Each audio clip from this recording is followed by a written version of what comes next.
One of the things that I talk about often on this program is belief. I share it on my podcast, I write about it, and I, of course, talk to you about it here on the Monday Mastery videos. My thing is this: what the mind of man can believe, it can achieve. If you believe something deep enough in your heart, if you really confidently believe that you can accomplish, can be, can become, can write, can do, can have, there's something about the power of another dimension, in my case I believe it comes from heaven, that comes alongside and puts wind in your sail. It puts the capacity and the ability in your hands to perform at levels you never dreamed possible, but you have to believe. I'm a believer. I am a believer. In fact, as I celebrated my 50th birthday not long ago, one of my precious friends, Don and Sally Fuller, I'll just tell you their names, they won't mind, they gave me one of the most unique and moving gifts I've ever received in my entire life. And it came in a big gift bag, and she said, before you open the gift, read this. And she handed me a framed letter on parchment paper. And this is what it said. It said, "The greatest gift we see in you is your ability to help others believe.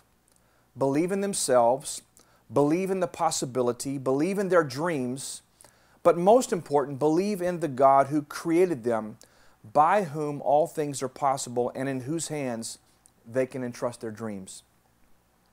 On January 13, 1967, you were born, and Billboard's #1 song was, "I'm a Believer." The day I was born, the #1 song on the radio was "I Am a Believer." This, of course, was by the Monkees, and it was from their More of the Monkees album. That single sold more than 1 million copies in its first 2 days of release. It ranked one of fewer than 40 songs in history to sell more than 10 million copies worldwide. 50 years later now, the song still has a global following in its original or remade versions. It was neither the talent of the 1960s boy band nor its albeit catchy tune that made the song hugely popular. What caught the hearts of music fans in 1967 and still resounds worldwide are the lyrics that assure us we can believe in happy and prosperous endings, that it's safe to be a for real believer. People want to believe. Because of the first 50 years of your life, they're speaking to me, people around the world do. People around the world say in their hearts and with their voices, "Yes, I'm a believer." And of course, then they sign the letter. First of all, as I was reading this, they had me read it out loud in front of a group of people, and I was quite weepy. If you know me, I'm a softie. And then they handed me a framed collector's frame in which was the original album cover and the album of "I'm a Believer."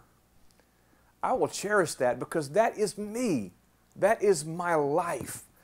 And as we are sharing this episode today, I want to encourage you to be a believer.